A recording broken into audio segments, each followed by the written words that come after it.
All right, everybody, back with a brand new week of the Cabral Concept. So glad you could join me here on our Mindset and Motivation Monday. I love these shows. I've shared that before, and that is because I need the reminders just as much as you, most likely, in your life to continue to do the right things in order to be of service not only to ourselves, but of course, all of those people around us that count on us so much. Let's dive right into it. One of my most important reminders that I need is that it is not about creating a better to-do list on a weekly basis. I am as guilty as anybody else of this, but instead looking at life a bit differently. It is not how much we can add to our daily schedule, how many tasks that we can check off. Instead, most of being successful in life, in any area of our life and moving forward, is doing less of what shouldn't be there.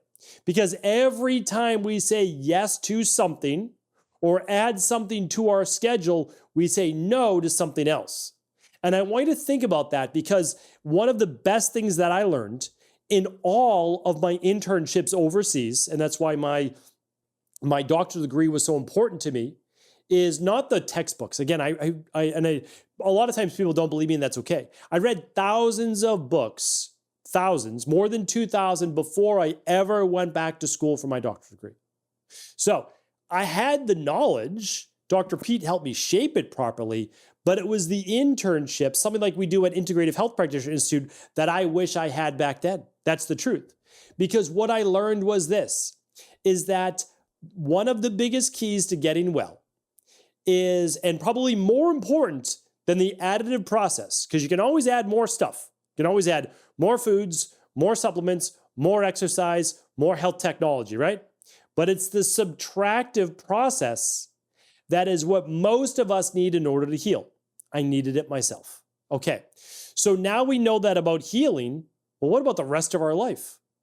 In my opinion, a not to-do list is more important than a to-do list. Now, I need to remind myself of that probably once a month, because every month things start to creep onto my calendar. And before you know it, I have no more time. There's literally no more white space. And without any white space at all in your calendar, it's difficult to even see the next step, because you're just in it all the time, 24/7. And so what I always start to do each and every month, and not even just the 12-week year, right? Not even just after the quarter, is to look at and say, are there things on my schedule that I should not be doing? Because if my whole schedule is full, that doesn't allow then to explore things that can make my life better, that can improve the lives of other people as well, whether it's in our IHP community, our Equal Life community, our private clients, or with family and friends, right? Like, it's like you're not able to grow when there is no time to explore, no time to do those things. So what I want to share with you is this: more tasks, more obligations create more overwhelm, typically more busy work, sometimes for the sake of just being busier. I find myself doing that as well. And also a false sense of productivity. Just because you're getting things done and checking things off, again, I've got my checklist on my desk as well. But if you're always just in check-off mode, does that mean that you're actually moving forward? And I would say that no, most people are busy, but they're not moving forward in life. They're kind of busy running in place. They're on a treadmill rather than going out there for a jog, right? It's a dramatic difference because the scenery never changes. Your schedule looks the same day in and day out. And when that happens, there's no progress. So what I like to do first is look at low-value tasks. There are always things in my schedule that will always have to be there. I need to meet with my team. That's important, right? I'm not actually recording. I'm not doing my 4 R's, as I call it. I'm not researching, reading, writing, or recording. Those are really the 4 things that I should live in for my work, right? Because my team is better at everything else. They really are. And it's not that they didn't even help with some of the other things, because they do. But those are the things that I do that's somewhat unique to just what I'm able to do, right? But the logistics and the customer support and all the follow-ups, they're way better at that than I am, right? So if some of those things start to creep onto my schedule, which these things happen, even with the best of intentions, I have to start to push them away. So I'll say things during the workday, say, hey, listen, I know all these things need to get done. Let's handle them at our scheduled meetings, right? Let's make it work. Let's use our time more thoughtfully so that we can then use our outside of meeting time for actually getting things done, right? That's really important to me. With my family, it's one of the reasons why I like to plan at least one thing per weekend, because if not, you're all just kind of sitting around, or maybe it's just my family who's saying like, what should we do? What should we do? I don't know. What do you want to do? I don't know. What do you want to do? And then like, there's just kind of that same thing. So what I like to do is at least have one little thing that we can do, that we can go out, that we can explore, that we can enjoy as a family. And then, you've got the other things that you might want to do, which is, you typically as a family, maybe you play games. That's what we do a lot in my family.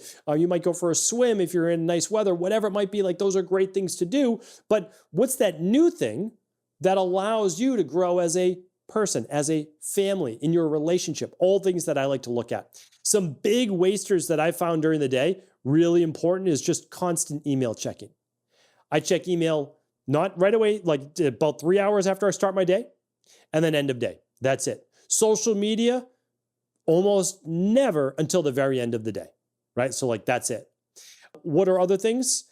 I would say that sometimes in many people's workplace, and you might not be able to move away from this, it's like half your day is meetings. If half your day is meetings, when are you actually getting things done to move forward?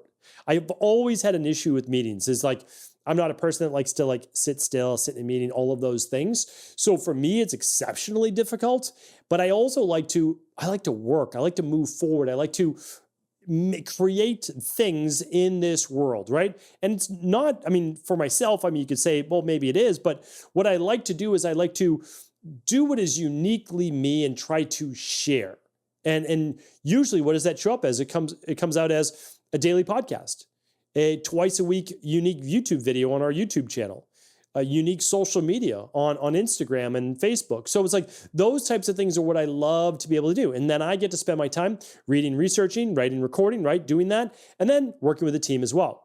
But I will say that for a lot of people, probably social media might be a big time waste. If you look on your phone and you're like, oh, average time per day on your phone is 5 hours. And if 3 hours of that is social media, that's a lot of time, unless that's what you're doing maybe for work as well, as a social media influencer, etc. And it might not just be social media. It could be on your laptop looking at mindless content, reading so many different news stories that are they really helping you in your daily life? I don't know. For most people, probably not. So what I would say is this, and I'm also, I want to say guilty of this, is that every time we also get a new good idea, it doesn't mean that we necessarily have to add it to our calendar and begin to act on it. I have a journal for that. I keep my thoughts there.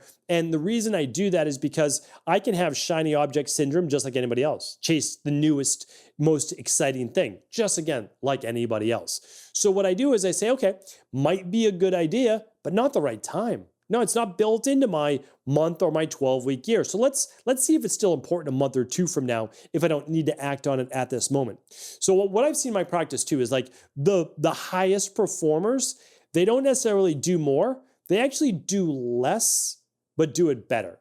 So they're not working less hours or spending less time with their family, but it's more deliberate. There's more thought behind it. And that's what I'm trying to share here today. For other things, they try to eliminate it, simplify, or maybe even delegate. Here's an example. I've shared this before. It's such a small thing, right? But I don't cut my grass anymore. Part of it is I lived in a condo forever, right? But when I had the ability to actually get a home with my family a few years ago, which I'm very grateful for, we've got a good sized yard. Probably take me a couple hours, probably at least 2 to 3 hours if it's just me doing not just mowing the lawn, but landscaping, picking up things, et cetera, et cetera. I choose instead to hire a company, pay them money, which is good for them, and get to spend that time with my daughters on the weekend because it's the only time I would be able to do the landscaping. Again, small thing, and I'm obviously very grateful and thankful that I'm able to afford that, but it allows someone else to earn an income, and it allows me to delegate and allow my time to then be spent with family because they go to school, they've got sports after school, they've got activities. We obviously hang out at dinner, we hang out after dinner, but it's really the weekends that I get to come together with my family, and I really appreciate that time. So anyway, things to look at that. And so what I would say for you is, if you keep a calendar, what does your next week look like? And what is actually redundant tasks?